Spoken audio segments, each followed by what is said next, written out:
புரியுது. அதே மாரி இன்னொரு விஷயம் வந்திருக்கு. என்ன அப்டின்னா, இங்க கண்காணிப்பு கேமராவ பார்த்துக்கிட்டு இருக்கவங்க, ஜனநாயகன் படத்த வந்து அதுல போட்டுருக்காங்க அப்படின்னு சொல்லிட்டு ஒரு செய்தி வந்திருக்கு. இது எந்த அளவுக்கு குற்றம்? இது எந்த வகையை சார்ந்தது? ஜனநாயகம் படத்த நீங்க முறையா டிக்கெட் எடுத்து பார்த்தாலே குற்றம் தான். ஏன்னா, இந்த அக்கிரமத்தையெல்லாம் பார்த்து நீங்க என்ன போறீங்க? என்ன என்ன பார்த்துட்டீங்களா? பெல்ட் எடுத்து நான் பார்க்கலப்பா. ம். சத்தியமா சொல்லுங்க பார்க்கல. இல்ல நான் பார்க்கலப்பா. ம். அப்ப ஏன் குற்றம் அது? ஏன்னா, அவன் பெல்ட் எடுத்து புசி ஆனந்த ஆதவர்ஜுன அடிக்கிறாப்புல அந்த மாதிரி காட்சிகள் வச்சிருக்காங்க அந்த படத்துல. அது எனக்கு ரொம்ப வருத்தத்தை தருது. ட்ரெய்லர்ல வந்த கடைசி காட்சி. ஆமா. பெல்ட் எடுத்து அரசியல் செய்ய வந்தாக்க அக்கிரமம் பண்றீங்க, லாட்டரி சீட்டு இங்க வாடா அப்படின்னு அடிக்கிறாருல்ல. அது வருத்தமா இருந்துச்சா இல்லையா உங்களுக்கு? சொல்லுங்க. ஜனநாயகம் படத்தை யார் முடக்கி வச்சிருக்கா? அது முதல்ல சொல்லுங்க.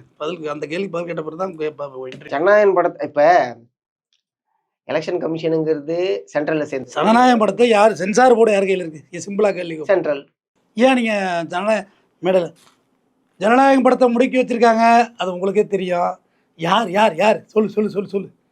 ஏன் சொல்ல மாட்டாரு? அது அச்சம், பூ கட்சி மேல அச்சம். ஓகே, பூ கட்சி சோலையை முடிச்சு விட்டுறோம், மலர்ந்தே தீரும்.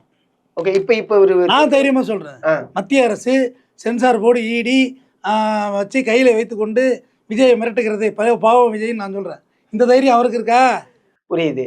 ஆனா இப்ப இவரு திட்டத்தனமா பாக்குறாருல படத்தை. அதுவும் கண்காணிப்பு கேமரா. படத்தை ரிலீஸ் பண்ணது யாருக்குறீங்க? தெரியலையே, எனக்கு தெரியாது. தெரிஞ்சிருந்தா சொல்லிருப்பேன். அப்படி என்ன அதுல என்ன ஒரு, அதாவது தேர்தலுக்கு பிறகு வந்து அந்த படத்துக்கு அம்மாஞ்சலி பிரயோஜனம் இல்ல. ஓகே, தேர்தலுக்கு படத்துக்கு முன்னாடி வந்தாலுமே அம்மாஞ்சலி பிரயோஜனம் இல்ல. புத்துக்குள்ள நாகபாம்பு படம் எடுத்து யாருக்கு என்ன போகுது? ஓகே, கம்பெடுத்து அடிக்க பட்டுவாங்க பாம்பை.